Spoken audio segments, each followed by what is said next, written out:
Olá, pessoal, sejam bem-vindos a mais um episódio do Café, Giz e Conversa. Eu sou a Raquel. Eu sou a Fátima. E hoje nós temos um tema muito maravilhoso, que todo mundo conhece bem, que tá por aqui, né?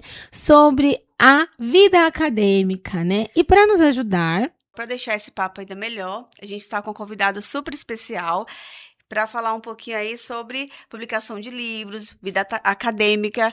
Roda a vinheta, diretor, para o nosso Giz da Questão de hoje.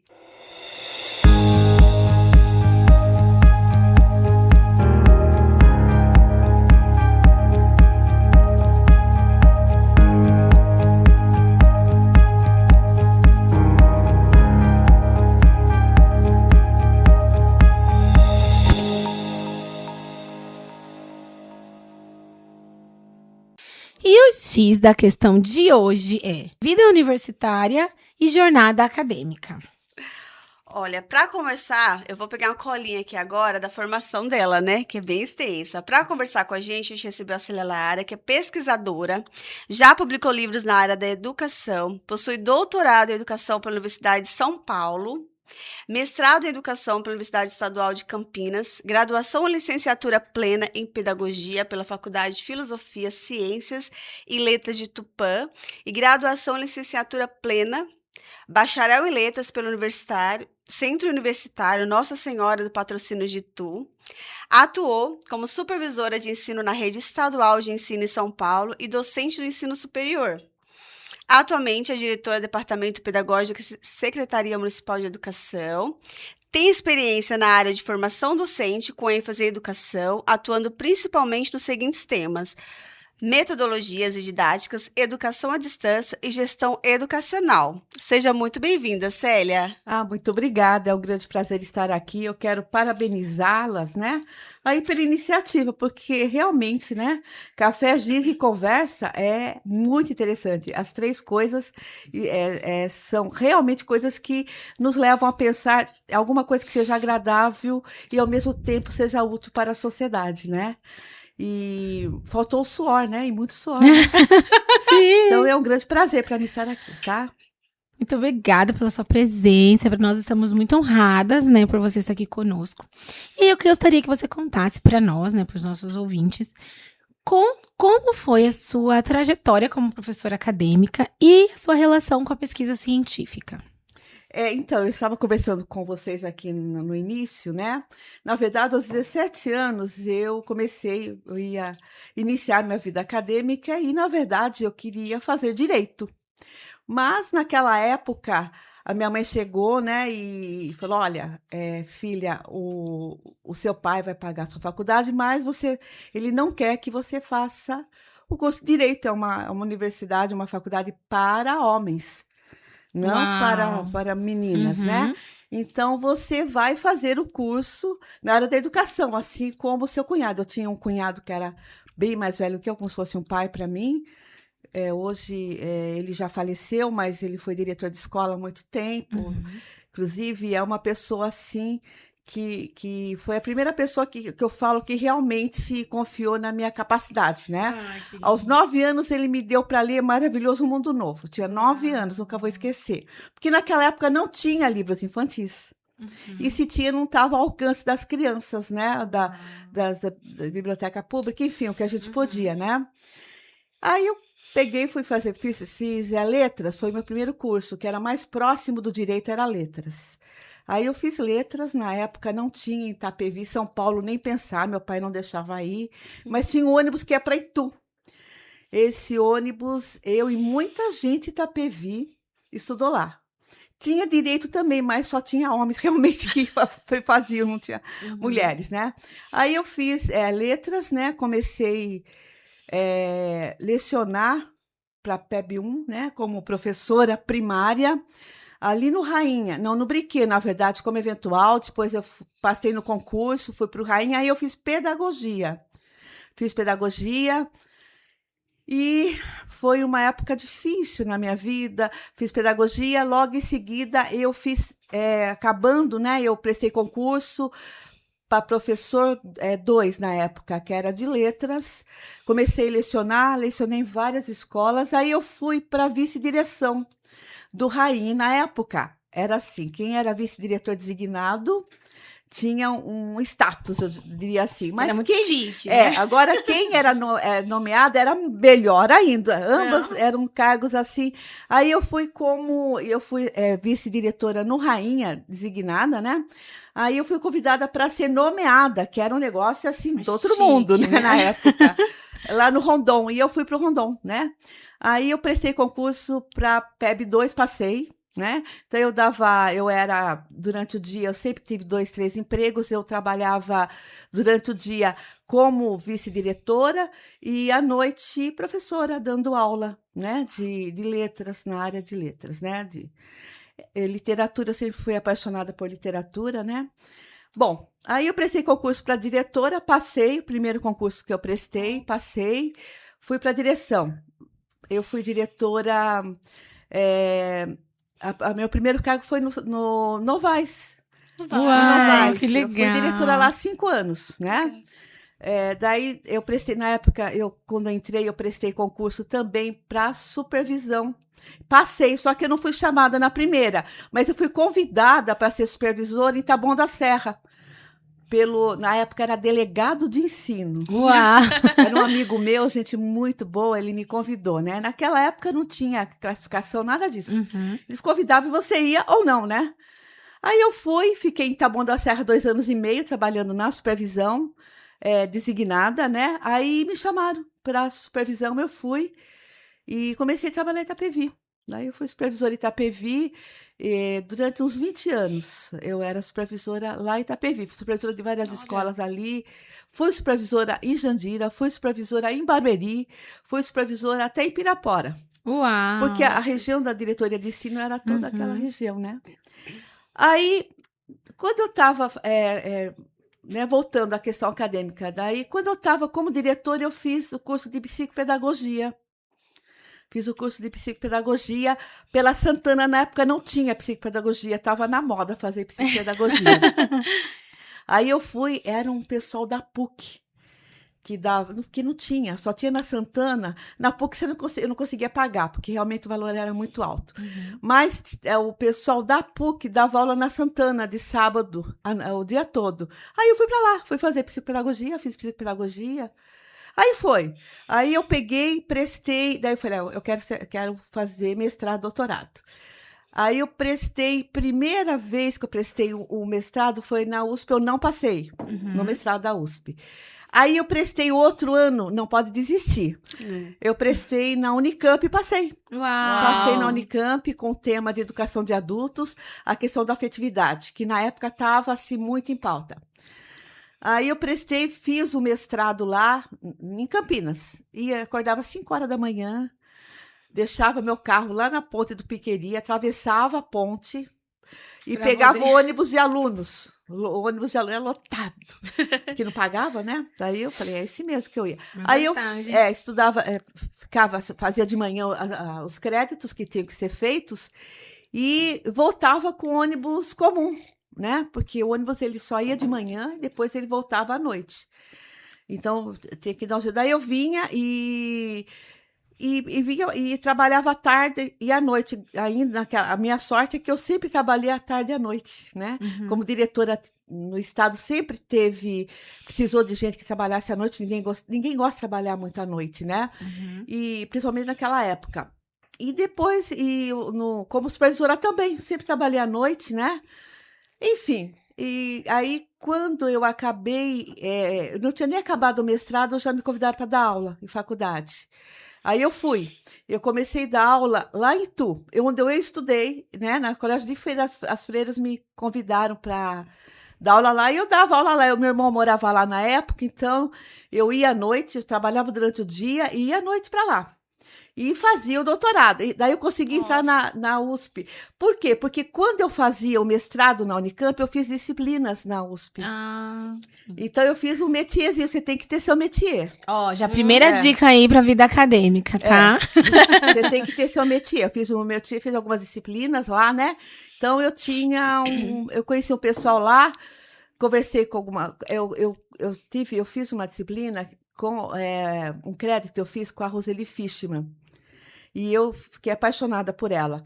Ela escreveu, entre outras obras dela lá, ela escreveu O Declínio do Homem Público. Todo mundo tem que ler esse livro. Quem trabalha no serviço público, trabalha servindo o outro, né, tem que ler esse livro. Chama O Declínio do Homem Público, sabe? E eu fiquei apaixonada por ela e ela se interessou muito. Por quê? Porque eu sempre trabalhei com ensino público. Uhum.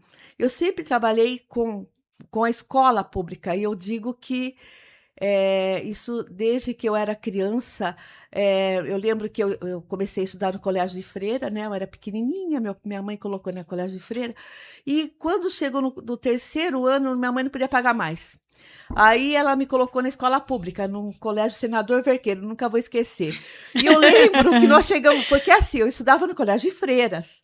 Então era assim, as meninas separadas dos meninos. Né? Então, assim, você nem via a cara dos meninos, tudo bonitinho, né? O dia que eu cheguei no Senador Vergueiro, com a minha mãe, pegando na minha mão, e abriu aquela porta, eu vi aquele mundo, falei, aqui, me encontrei. Esse caos fecundo, né? Esse negócio, falei, é aqui que eu vou ficar. E fiquei, estou até hoje, né? Mas retomando, aí eu fiz o meu métierzinho, né? Conheci as pessoas, e tentei o doutorado, consegui. Uau. Na USP, no doutorado, né? Consegui entrar e comecei a fazer o doutorado. Muito difícil, eu estava com alguns problemas familiares, enfim, mas eu nunca desisti. Eu falo muito isso, não desista, né? Mas eu estou com um problema assim, não. Lembra, eu falo isso, né, Raquel? Eu falo, não, muito. priorize. Importante. Porque saber não é só para você, não é só para a profissão, é para a vida. É para você trabalhar, para você trabalhar a sua função como mãe, como ser humano, como filha, sabe? Então, ter conhecimento é fundamental. Eu falo que assim estudar está no meu sangue. Eu não sei viver sem estar estudando, sem estar buscando alguma coisa. Aí eu comecei a dar aula em Itu me convidaram para a FMU, eu fui para a FMU, trabalhei na FMU um tempo. Aí Itapevi, Cotia teve a primeira faculdade, que era a FAAC. A mantenedora era uma conhecida nossa do estado, que era a Formiga. Ela era doutora pela PUC, ela era indianista. Que legal. E ela me chamou para trabalhar com ela. Ela foi fazer um marketing da faculdade lá no estado, né? Uhum. Aí ela falou, eu lembro de você. Eu falei, pois é, nós nos conhecemos assim, sabe? O network perfeito, isso, né? Ela era da PUC, ela foi dar uma disciplina lá, quando eu comecei a fazer pedagogia. Na hora ela falou, você tem mestrado? Eu falei, tenho, eu estou no doutorado. Ela falou, você não quer trabalhar comigo aqui? Eu falei, mas eu estou na FMU, tal, tô com umas aulas, tal. Quantas aulas você tem lá? Eu falei, tenho tantas. Ela falou, eu te dou uma coordenação e mais algumas aulas. Uau! Valia muito a pena, Arrasou, né? sim. E era em Cotia, do lado da minha casa, né? Assim, pertíssimo. Falei, eu vou. Aí eu fui. Ela falou, só que tem uma coisa. Além de você coordenar o curso de pedagogia, também eram 2 salas, né? Eu quero que você coordene o curso, um curso de formação de professores indígenas. Porque naquela época, a gente faz tanto tempo que a Ruth Cardoso era viva ainda, era um projeto da Ruth Cardoso, chamava Alfabetização Solidária. Então, eu quero que você coordene esse programa, porque ela era indianista, ela já tinha viajado o mundo todo. Uau. Ela tinha todo um projeto, né, com comunidades indígenas. E eu falei assim, ela falou, só que assim, você vai ter que viajar, porque é para fazer a formação lá. E uma vez por ano vim para cá. Era um programa do governo, o governo fazia o meio de campo entre as universidades e as grandes empresas. Quem financiava o nosso programa era a Coca-Cola. Que legal! Então, todo mês, cada 2 meses, alguém tinha que ir para a Amazônia. Nossa comunidade era Santa Isabel do Rio Negro. Então, você tinha que ir até Manaus. De Manaus, você tinha que pegar um teco-teco e viajar mais 2 horas. Nossa, quantas para chegar lá, sabe? Né? E você visitava as comunidades de voadeira. de barco, né? A primeira pessoa que foi, fui eu. Eu nunca tinha viajado de avião na minha vida. Ai, que Então foi um negócio chique. assim, quase morri de coração, mas eu fui. Até hoje eu não gosto muito de andar de avião, essa é a verdade. Aí eu fui, né, para a Amazônia, fiquei lá uma semana. Lá a gente reunia os líderes, eram os líderes comunitários. Então vinha gente de Santa Rita, de Cássia, que era lá para cima, São Tiago da Cachoeira. Que legal, E lá nós trabalhávamos essa coisa. E eles iam lá alfabetizar lá. Lá nós organizamos uma cartilha Tupi-Guarani, que na verdade chama dialeto geral lá. E ela tem para vender essas cartilhas ou não? Não tem, porque você sabe o que nós fizemos? Nós fizemos Que interessante, eu peguei gente. os alunos, né, digamos assim, os professores indígenas lá, e nós pegamos um caderno de caligrafia. Nós começamos a olhar uma cartilha de educação de adultos e começamos a passar aquilo, passar para o Tupi-Guarani e mudar algumas coisas que não tinha sentido para aquela comunidade, Que né? legal, gente. Depois, foi alguns alunos, aí quase todo mês nós íamos, né? Aí, nós somos, inclusive, nós que iniciamos no estado de São Paulo, mandar aluno. Daí eu mandava um professor e um aluno, porque eu também não tinha tanto professor assim, a faculdade era pequena, nem todo mundo podia ir, porque foi uma semana. Aí nós começamos a mandar alunos. A Edna Durães, que inclusive hoje é da nossa rede. Um beijo, Edna. Ela ficou na Amazônia uma semana lá. E eles foram melhorando essa cartilha, né? Aí a mantenedora chegou para mim, a Margarida, e falou: olha, tem mais, eles querem que a gente pegue mais 2 comunidades, porque foi um sucesso, né? E uma é em Roraima, e a outra é na Bahia, é num município chamado Ituberá, só que essa da Bahia não é indígena, é uma comunidade quilombola. Uau, E eu vou pegar, preciso pegar, nós vamos pegar, porque ela era muito entusiasmada, né? E eu falei, vamos, junto o projeto. Aí começou uma hora que eu não tinha nem gente para mandar mais, não tinha mais aluno, não tinha mais professor, eu comecei a pegar gente fora, sabe? Do pessoal do estado para ir, enfim, gente, peguei gente até de professores do estado que queriam ir, né? E eu fui para Roraima, fui para Amazonas 2 vezes, fui para Roraima uma vez, para Ituberá fui umas 3, na comunidade quilombola, né? Eu tive uma experiência lá que marcou muito a minha vida, acho que eu nunca comentei isso, tenho muita amizade com a Raquel, né? Oba! A minha queridinha, né? E eu nunca contei isso para ela, né? Mas assim, nessa comunidade quilombola, eu lembro que eu fui uma vez, eu cheguei lá, lá tinha uma escola, mas muito precária, né? E eu chamei todo mundo lá para fazer uma reunião.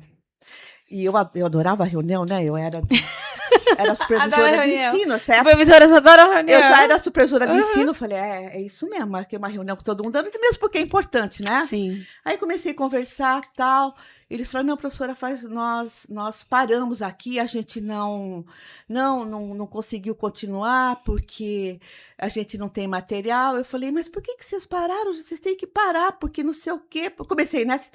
Bom, mas é que a gente não tem luz à noite. E durante o dia as pessoas trabalham na lavoura. Falei, mas como vocês não têm luz, né? Mas cortaram a luz aqui. Por que não tem luz? Eu falei, mas como que cortaram a luz? Não, porque a gente não conseguiu pagar, enfim, né? Aí eu falei assim, mas como vocês não conseguiram pagar? Nós passou o prazo, a gente não viu. Eu falei, mas como vocês não viram? Daí um ergueu a mão. Professora, a gente não sabe ler. Eu nunca vou esquecer isso. Até hoje eu me emociono quando eu lembro, sabe? Eu parei e falei, meu Deus, eles não sabem ler, é por isso que eu tô aqui. Não tô aqui para fazer uma reunião, tô aqui porque eles não sabem ler. Que experiência. Eu nunca vou esquecer isso. É uma coisa que ficou muito gravada. Nossa, arrepiei. Eu também. É uma coisa assim que eu lembro com muito carinho. Eu falei, tá, vocês não sabem ler, vocês vão aprender. E vocês vão aprender a brigar. Vocês vão aprender a ir lá e exigir que é um direito de vocês. Vocês têm que... Nunca vou esquecer, ligam. Professora, a gente não sabia ler, a gente não sabe ler. Nossa, marcou. Né? Isso mostra a potência que tem um professor, né? Exatamente. A nossa potência. Às vezes a gente, né, com tantas questões do cotidiano, a gente esquece, às vezes, a nossa potência, o quanto que a gente pode oportunizar, né, qualidade de vida para as pessoas mesmo, né? Sério, que lindo, gente. E eu lembro que aí eu aprendi uma das grandes lições da minha vida. Não tira o pé da sala de aula, nunca. Não importa onde você esteja com o pé na sala de aula de um jeito ou de outro. Você tem que estar ou dando aula, você tem que estar com o pé na sala de aula, sabe? Sim. E aí nós trabalhamos muito tempo com... Eu lembro até aqui, eu estava com minha mãe muito doente, não tenho quem deixar, meu filho era pequeno. Eu levei junto, fui para Bahia, levei meu filho Ai, junto. que delícia! Falei, olha, eu posso ir, mas eu tenho que levar meu filho, né? Porque Ele deve ter adorado, né? era Uma pequenininho, aventura sabe? pra ele. Fomos que fomos, sabe? Você tem filho, né? Sim. É sempre assim, não é? Bom, aí eu estava já, na época nós estávamos com... Aí, no doutorado, lá na USP, eu estava fazendo doutorado na USP, me convidaram para trabalhar. Também o métier, a Margarida falou com o Bira, que o Bira era estudante da USP e trabalhava com a gente. Ele veio falar comigo, o Bira, ele dava aula na faculdade, que eu era coordenadora. Você trabalha com educação indígena? Eu falei, trabalho. Você tem bolsa? Eu falei, tenho. Ele falou, pois então você vai trabalhar num curso que nós estamos organizando com educadores, professores indígenas do estado de São Paulo. Você tem bolsa? Você nem pode falar não. Ele falou isso. Ele estava ouvindo que eu ia falar não. Ele falou, você nem me fale não, porque você vai. Você precisa ir porque você tem bolsa, você não vai dizer não. Você tem que ir. Aí eu comecei a trabalhar nesse projeto. Eu dava aula de filosofia da educação, na educação indígena, né? E daí ele me explicou toda como é que estava funcionando, porque assim, existiam escolas indígenas no estado de São Paulo, mas eles não tinham dinheiro, então as escolas estavam caindo, literalmente, né?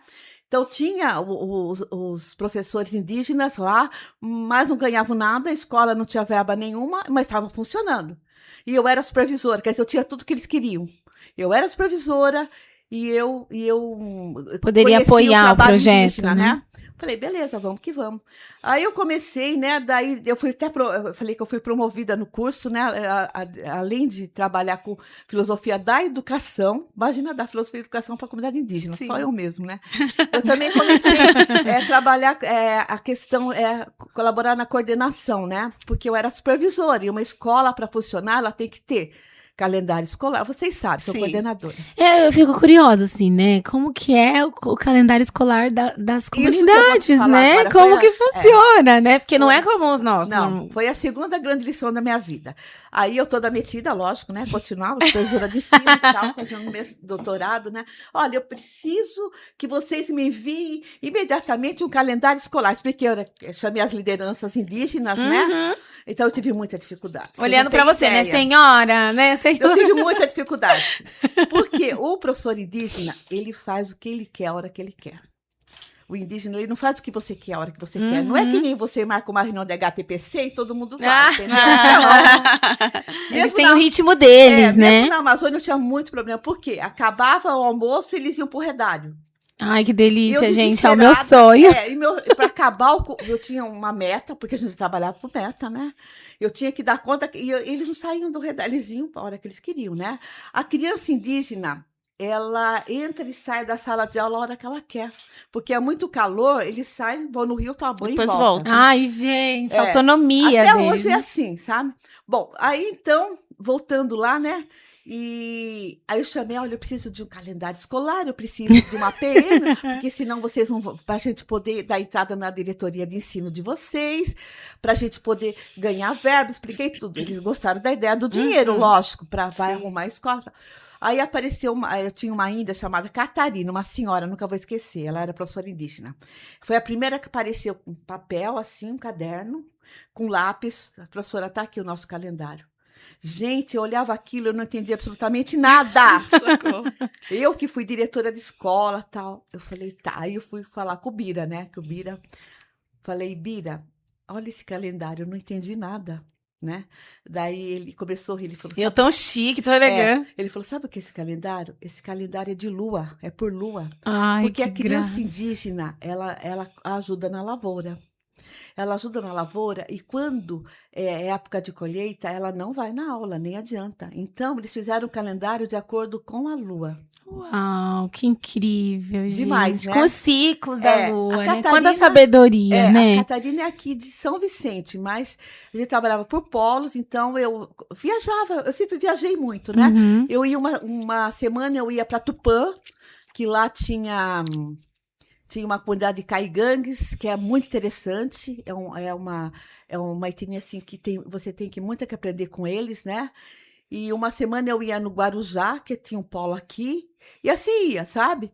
E nós formamos aí professores indígenas, né? Que lindo, Que agora as gente. escolas são escolas indígenas, chama-se o Caminho do Meio. Que lindo. Foi a primeira publicação. Eu tenho como colaboradora, né, da IDUSP, um capítulo onde eu relato como foi ensinar filosofia da educação, né?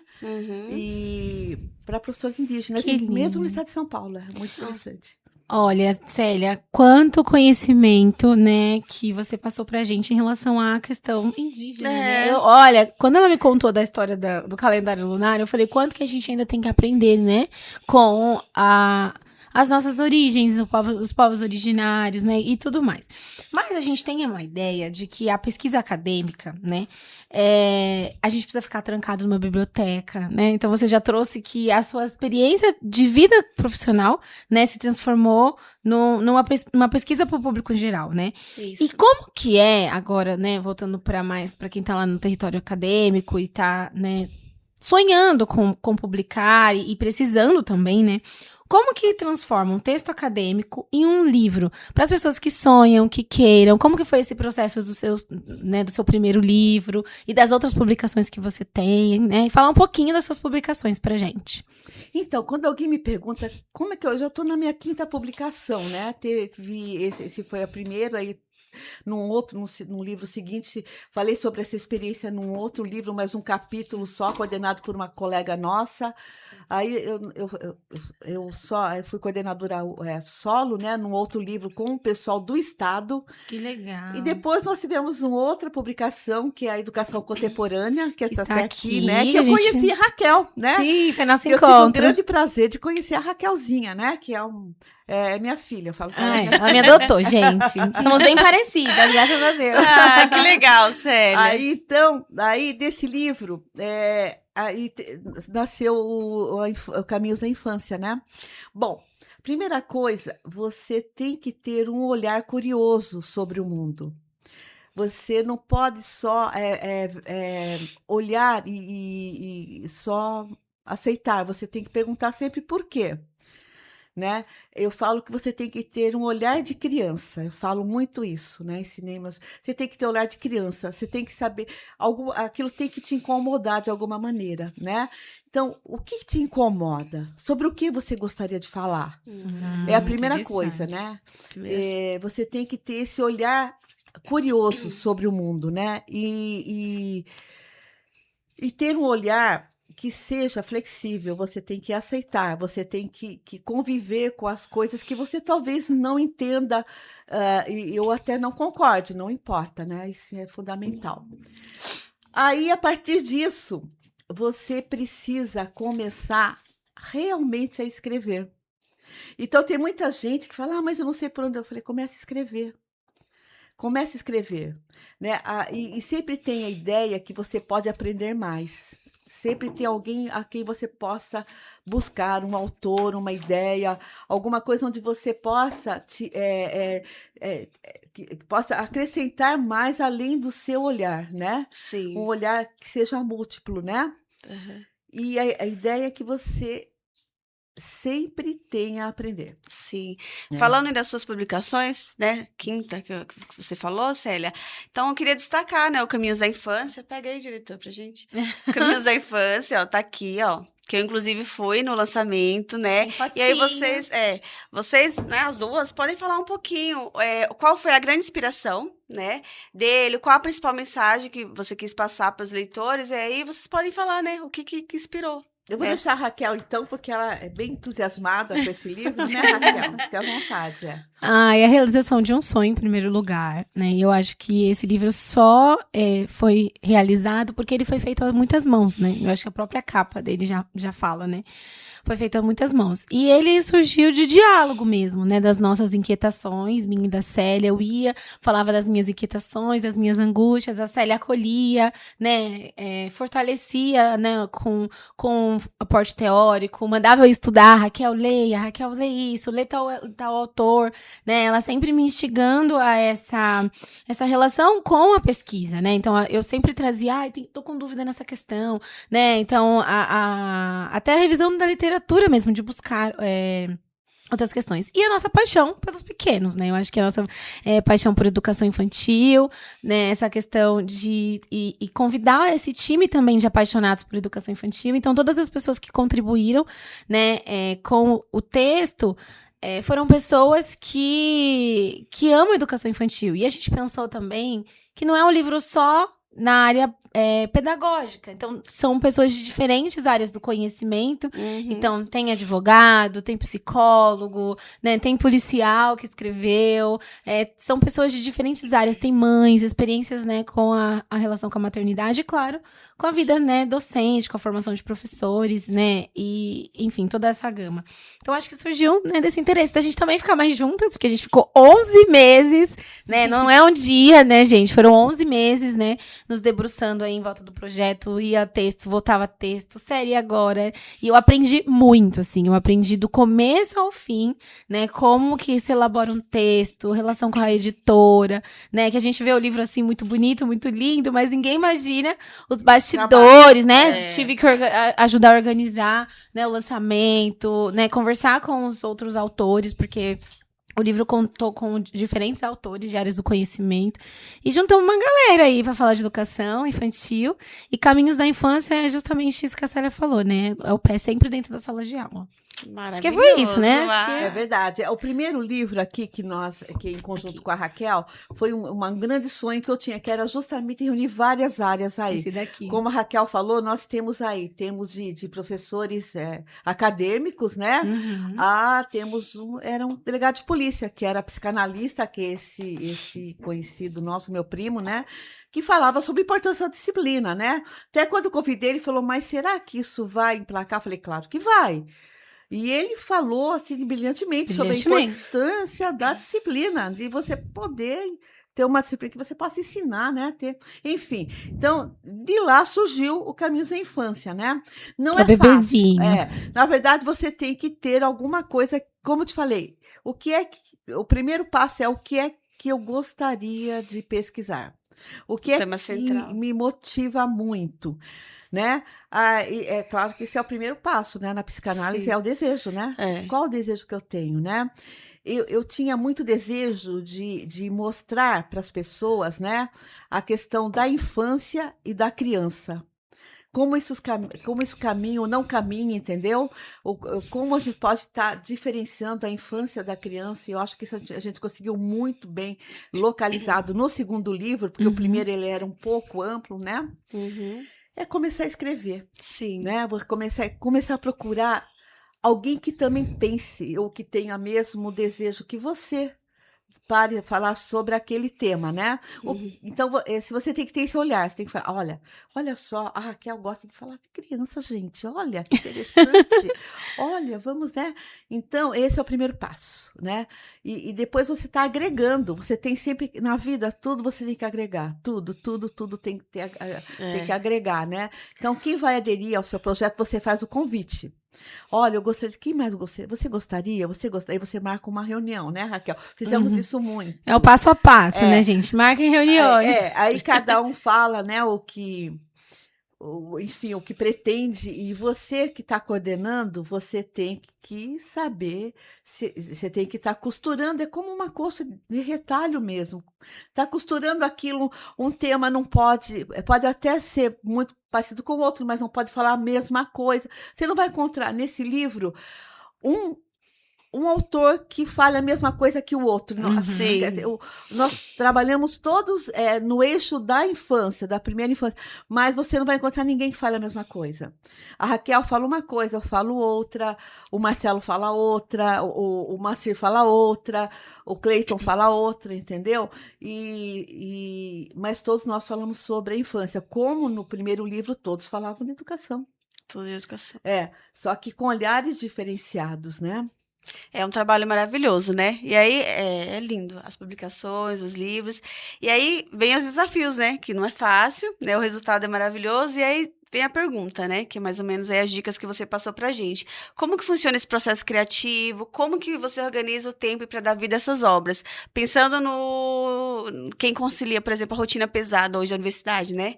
Tá estudando, tá fazendo a pesquisa e quer aí tirar um tempo para fazer uma obra, uma publicação, né? Como você sobreviveu? Que ela também trabalhou. Porque quanta coisa ela fez, né? Aqui. Não, mas quanta assim, experiência. é por isso que eu falo, você tem que fazer falar sobre alguma coisa que está dentro do seu métier de vida, da sua proposta de vida.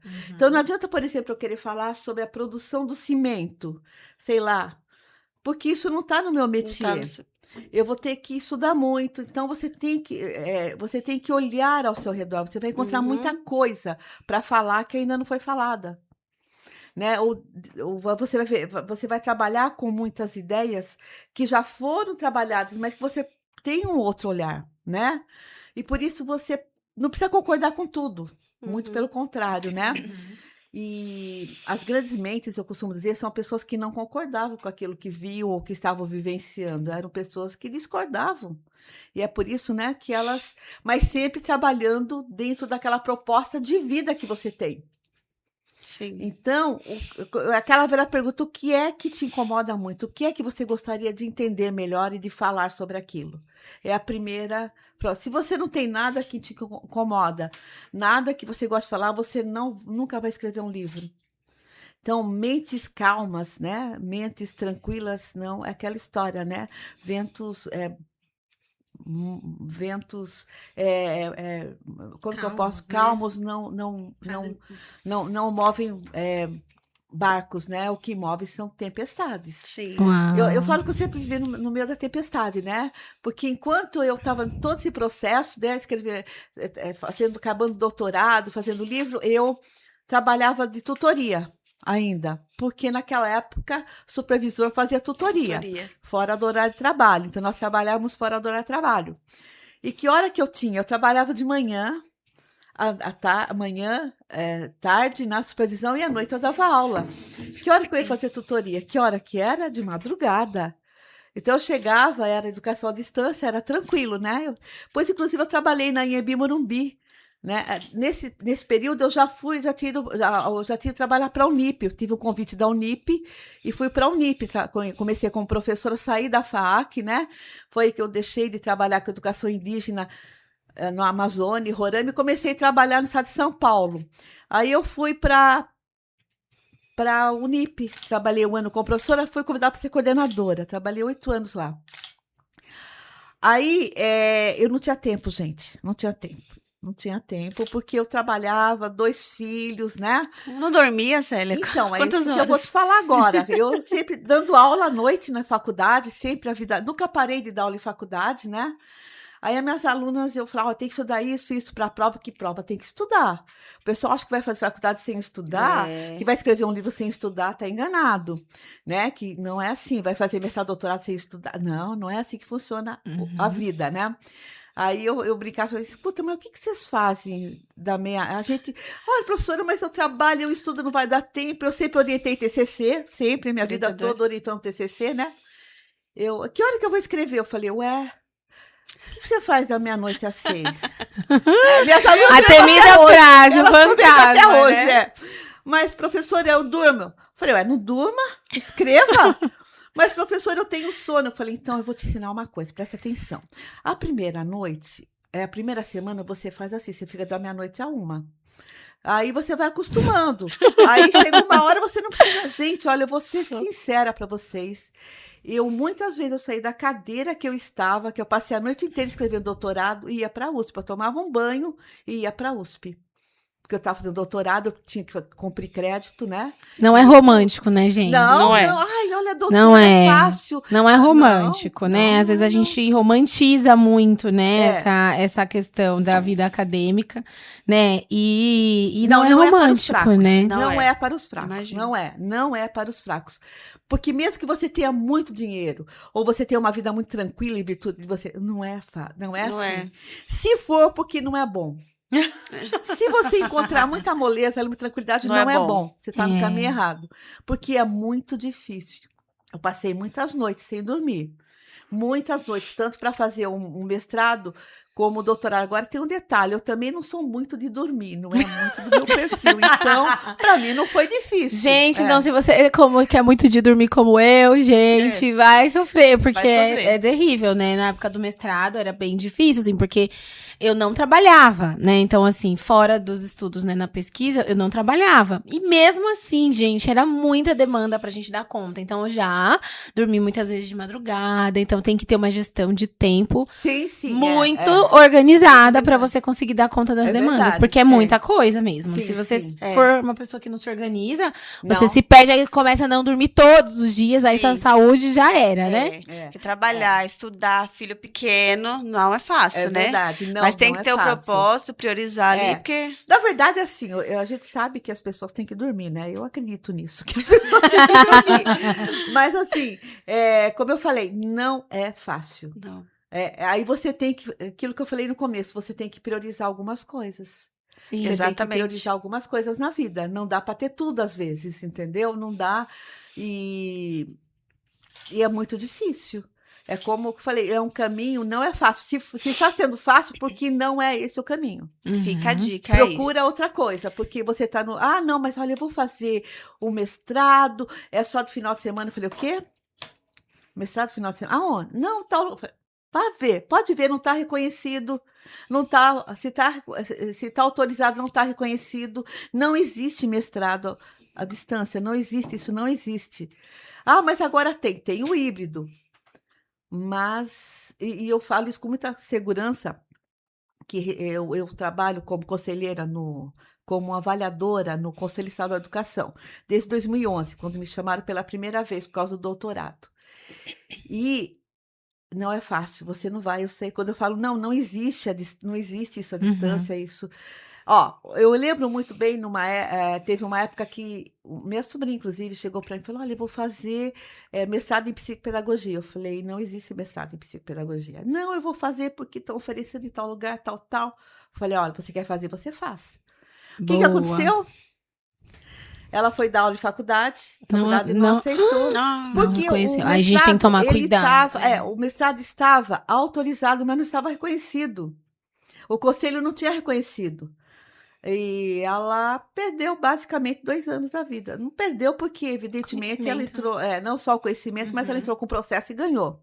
Você não pode fazer propaganda de uma coisa que você não está ainda reconhecida. Então, se oferecer alguma coisa que for fácil, não vá. Procure antes. Não existe. O mundo acadêmico é um mundo que exige compromisso, que exige disciplina, que exige desejo, inicialmente. Você tem que realmente querer aquilo. E priorizar algumas coisas na sua vida, né? Não, eu vou fazer o doutorado, mas é assim, vou uma vez por cada 6 meses. Não faça lá. Não faça lá, porque o mundo acadêmico é um mundo difícil. E quem entende de mundo acadêmico sabe disso. Sim. Sabe disso, sabe que não é fácil, enfim, mas assim, é possível, claro que é. Ah, não, mas a gente só entra no mestrado se conhecer alguém. Gente, eu não conhecia ninguém, eu era uma diretora perdida, quinta PV. Isso é importante falar, gente. Faça o processo, né? Não conhecia ninguém. Depois eu comecei a fazer o métier, comecei a conhecer as pessoas, tudo. Mas não é fácil, sabe? Não. Mas é encantador. Às vezes eu lembro que eu ia dormir assim 1, 2 horas da manhã, eu acabava de escrever, produzir um pouco lá para a minha tese de mestrado, doutorado, eu não conseguia dormir, porque minha cabeça não parava, funcionando. Né? Ficava animada, né? Sim, eu falava, eu tenho que parar de pensar nisso, eu tenho que parar de pensar nisso, mas eu não conseguia, sabe? Porque aquilo era mais forte que eu. Isso chama-se, quando você fala, não, mas isso é mais forte que eu, isso chama-se desejo. Né? A Freud dizia, isso chama-se desejo. Então, eu tinha aquele desejo de querer falar, de querer escrever, né? E era mais forte que eu, né? É mais forte que eu. Olha, antes da gente ir pro próximo bloco, vou deixar um recadinho. Quem tá acompanhando, curte, comenta, interage com a gente. Depois a gente responde lá no Instagram para vocês as perguntas, no comentário também. Deixa perguntas aí no chat. Você que tá aí na graduação, que tá pensando no processo de mestrado, doutorado, dicas maravilhosas, valiosas aqui da doutora Célia Lara. Agora que todo estudante que está no último ano né, da universidade, deu play para nos ouvir. O temido, né, incompreendido, Célia, trabalho de conclusão de curso, o TCC. Tem gente que ouve TCC já dá até arrepio, assim, passa até mal, né? Nós pensamos em 5 tópicos, né, para quem está elaborando o TCC. Então, né, você é professora acadêmica, que com certeza teve, enfim, muitos orientandos, para dar dicas, né, para dar orientação, né, gente, isso daqui é ouro, viu? Ouro de verdade, né, porque a gente tá, né, de uma doutora que vai nos dar essas dicas fresquinhas aqui para ajudar você que tá aí no processo de TCC, tá se sentindo perdido, angustiado, né, porque realmente, como a Célia já colocou, não é fácil, né, a vida acadêmica, mas ela é possível, né, e realmente a gente tá indo para um outro nível de pensamento, uma outra elaboração mesmo da vida profissional, e a gente precisa, né, dessa questão. Então, na escolha do tema, qual é o critério, né, que o estudante, quem está elaborando, né, lá na escolha do TCC, precisa ter para a escolha do tema? Bom, inicialmente, as universidades, né, a partir de 2005, houve toda uma trajetória universitária na mudança, na alteração do currículo. Então, o TCC, se eu não me engano, foi 2005, sim, ele já começou a ser trabalhado desde o primeiro ano de faculdade. Isso é muito bom, né? Mas eu acho que a dica principal é você escrever de coisas que estão próximas a você. Boa. Pegue alguma coisa que você conhece, não tente fazer de alguma coisa que você acha bonito, que você acha que tá na moda, né? Tá na moda, Sim. nada disso. O que é próximo de você? Eu trabalhei muitos anos com TCC. Trabalhei no curso de pedagogia, trabalhei no curso de letras com TCC. E depois, quando eu me aposentei como professora universitária, em 2023, eu trabalhava com TCC no polo da Anhembi Morumbi. Então, era muito engraçado porque eu pegava, assim, engenheiros, né? Eles vinham lá no polo, era educação à distância, basicamente. Então, eles iam lá, assim, desnorteados, assim. Às vezes, pessoas velhas, mais velhas que eu, né? Podia ter alguém mais velha que eu. Sabe, principalmente engenheiro era muito complicado. Então, eles chegam, mas eu não sei nem por onde eu vou começar. Eu falei, é fácil. Do que você entende? Né? O que você gosta, o que você entende, o que está próximo de você. Não escreva de coisas que estão distantes de você e que você não sabe nem por onde começar, né?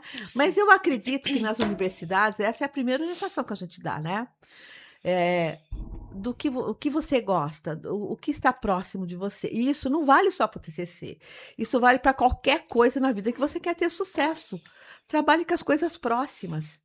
Né? Não trabalhe com coisas que estão distantes ou que você acha que vai dar uma demanda muito difícil para você atingir. Certo. Né? Muito bom. Anotem as dicas, pessoal. Segunda dica, Célia, como elaborar o melhor cronograma de planejamento? Primeira coisa, qual o tempo que você tem? Então, é a primeira coisa. Eu aprendi isso na vida, eu acordo de manhã e eu penso, o que é que eu tenho que fazer hoje? Ali eu vou encaixando, né? E quando eu falo para você pegar um tema que é próximo de você, já está perto de você. Então, já mantenha alguma coisa do lado, um caderno, uma agenda importante. A minha agenda ela tinha mais, tá adorando, né? Tinha mais anotações sobre o que eu via de interessante, nome de autor, eu tinha muito nome, eu fazia isso de maneira inconsciente até, sem estar pensando, eu ponho assim. A Fátima é assim. Eu faço. Toda vez que eu olho, ela tá com uma Fesoli, punha, Tempo da Sílvia, uma Fesoli, o Declínio do Homem Público, Fishman. Então eu não fazia isso pensando em fazer a minha tese, escrever. Eu fazia porque eu achava interessante. Porque aquilo me chamava a atenção. Eu tinha o desejo de aprender mais sobre aquilo. Né? Uma agenda, um caderno, não precisa ser um negócio do outro mundo. Né? Não precisa ter desenho elefantinho, nada disso. É um negócio básico. Sabe? É que a gente gosta de ter um caderno colorido, né? Não, mas é importante isso. O caderno da borboleta. É importante anotar tudo, as ideias, né? Gente, esse episódio já está no Spotify com imagens, tá bom? E Rádio X Alphaville, Rádio Rock de Alphaville, abraço Décio. Sexta-feira, às 13 horas, o programa tá lá, hein? também. Vamos dar continuidade aqui com as dicas. A próxima, Raquel. Olha, gente, agora a gente quer entrar numa pauta que eu acho assim que precisa desmistificar. Porque quando tá em elaboração de TCC, né? Quando você tem um professor, porque normalmente você tem um professor orientador, né, sério? Sim, sim, é. E o orientador, né, deixar, assim, claro a pessoa que tá em elaboração de TCC, né, que vão aí se formar professores, ou de outras áreas, se você clicou nesse vídeo, né, para o TCC, o orientador, ele não é o seu inimigo, né, sério? Então, assim, essa polêmica mesmo, que tem gente que tem medo do orientador, tipo, tem medo de abrir o e-mail do orientador, porque, meu Deus do céu, né, meu Deus, ele vai acontecer alguma coisa comigo, assim, né? E quais são as dicas? Porque eu acho que a parte importante é essa relação, né, do orientador com o estudante. Sim, é. Porque justamente ele é o seu guia, né? O farol, né? Pra você conduzir. Muitas das vezes elas ficam, assim, impactadas, né? Porque o orientador foi lá e corrigiu os textos, né? Enfim. Como que conduz isso, né? Dá essa dica, né? Sim, isso é muito importante. Inclusive, quando a gente produz um livro, nós elaboramos, somos coordenadoras do livro, você vivenciou isso. Na pele, viu, gente? Voltando Então, toda hora, mas não é minha inimiga, tava me ajudando. E ainda quando você está produzindo um capítulo do livro, que é quase um TCC, né? É diferente, porque são pessoas que já se formaram, já tem. Agora, quando você chega para uma pessoa que ela tem, eu quero falar sobre Vygotsky e a questão a construção da fala dentro da cognição. Tá, legal. Primeira coisa que a gente fala, e você tem que falar alguma coisa que ninguém falou. Porque falar o que todo mundo já falou não impacta.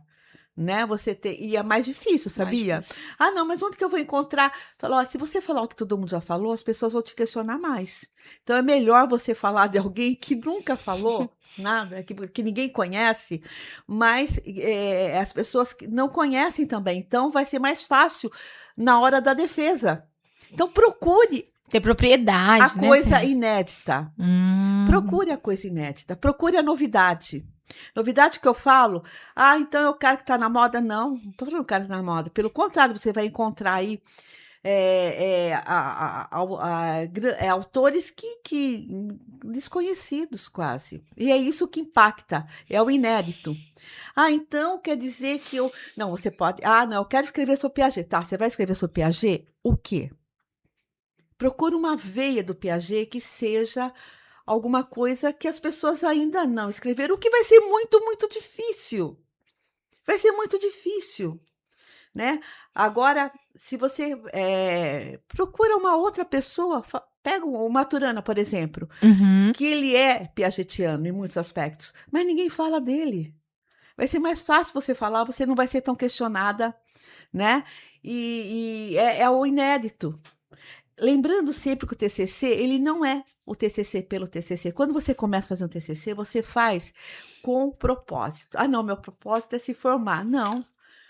O seu propósito tem que ser ir para frente disso. Você tem que pensar no mestrado, no doutorado, entendeu? Então, aquilo é só o começo. Você não tem o filho só por ter, você tem um filho e você cria ele para o mundo. Sim. O TCC é uma criação para o mundo. É uma proposta sua para o mundo. Que lindo, né? Então, nunca pense, não, eu vou fazer só para me formar. Não, não é. Exatamente. É bem mais que isso. Pode ter certeza que é. Com certeza. Célia, dica 4, sobre a configuração do documento, né? A formatação ABNT desde o primeiro dia. Então, a gente costuma falar que você tem que dormir com o manual no travesseiro, né? Debaixo do travesseiro, né? E é verdade. Né? Gente, assim, eu dormia, eu tinha minha cama, do lado eu tinha o manual da BNT, eu deixava tudo ali, assim, deixava o que eu estava produzindo, deixava ali do lado. E eu faço isso até hoje, vocês acreditam? Eu vou dormir, as coisas estão... Eu dormi com o livro do meu lado, lendo. Eu tinha realmente... Por quê? Para você não esquecer. Né? É para você não esquecer. Então, você começa a pensar daquele jeito. Até hoje, onde eu trabalho numa prefeitura, né, numa secretaria municipal, O pessoal, não, porque olha o ar-condicionado. Não, a norma da BNT é 23 graus.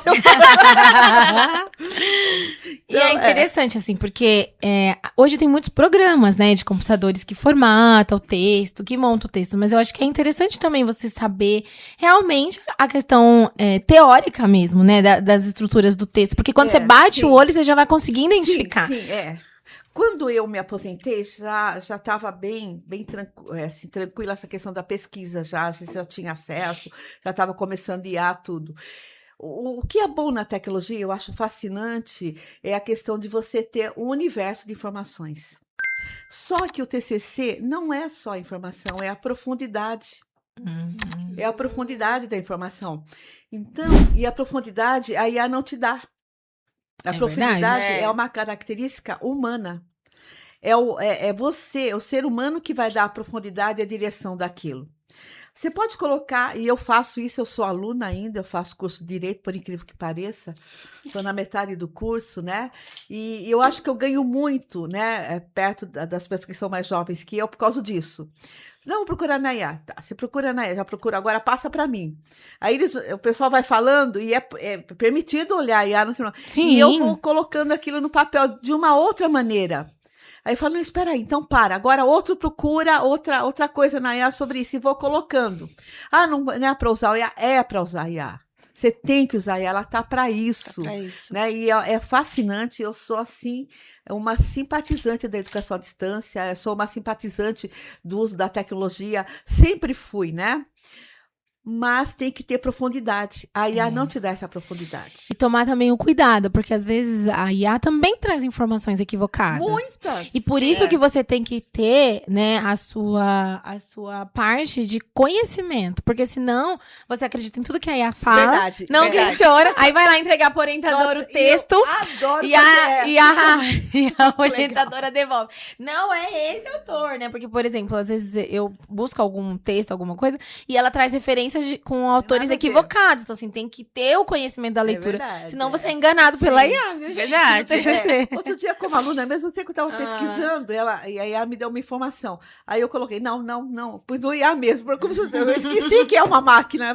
Não é essa informação. O autor é esse. Daí ela me respondeu, não, realmente, eu peço desculpa. Brigando com a IA. Senhora, você está errada. Já Você não questionou leu o ela. livro. Mas foi muito engraçado isso. Eu falei, não, o autor não é esse que eu escrevi, o autor é tal.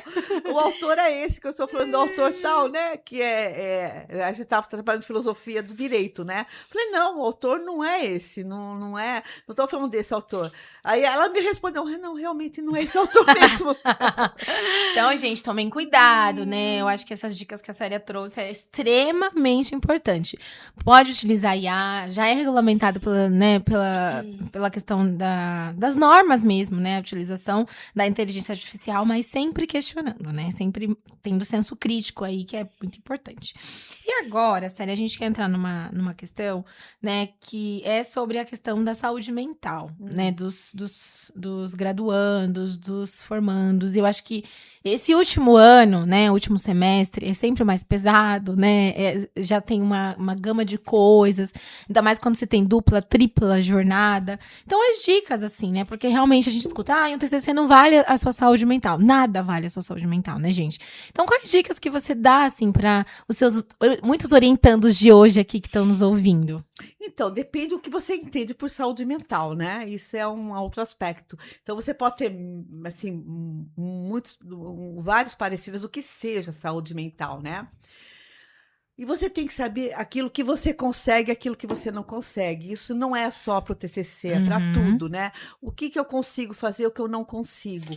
O que para mim é prioritário, o que não é, de repente, não é prioritário para você. Tem um curso superior. Não é isso, não há mal nenhum nisso, né? Agora, se você optou pelo ensino superior, você tem que saber que aquilo tem que estar presente no seu dia a dia. Por isso que eu falei, pegue um tema que já está no seu dia a dia, que você já usa a sua rotina para a produção acadêmica, né? Então, isso é muito importante. Quando eu falei de não dormir, não, durmam bastante, é importante, né? Ou melhor, durma o necessário, né? Mas assim, muitas vezes sim, você vai ter que deixar muitas coisas que são importantes para fazer coisas que você precisa fazer. que de repente você tem prazos, mas a vida é de prazo. Você não tem 100 anos para criar um filho, você tem 15 anos para poder educar um filho. Você tem, sabe? Então, a vida é feita de prazos, né? Então, atenda os prazos, né? E o orientador, ele é sempre um parceiro. Muitas vezes, o sucesso acadêmico dele depende de você. Pense nisso. Então, ele precisa realmente que você apresente um TCC brilhante, principalmente nos mundos acadêmicos, que você escreva para ele colocar isso como um suporte acadêmico para ele. Porque para ele é importante também. Muito. É profissionalmente. Viu, gente? Você é importante pro seu orientador, tá? Não vai pensando que você não é importante, não. Muito. E chega a ser um desafio. Você pega, muitas vezes, você vê o crescimento. Gente, eu vi assim...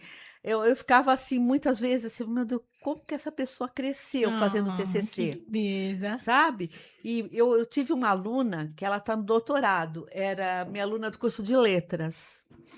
E ela começou a escrever o TCC, ela queria falar sobre um autor inglês, né?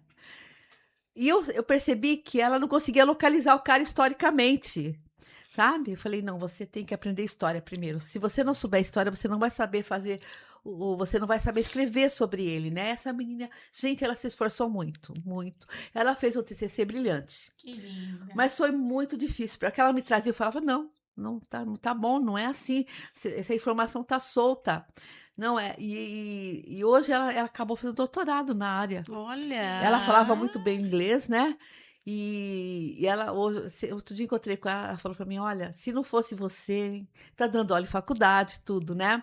Literatura norte-americana, ela tá dando aula, então é tudo muito próximo ali, né? Enfim, mas a ideia é essa, faça o que for preciso fazer. Você não vai ficar defendendo TCC a vida toda.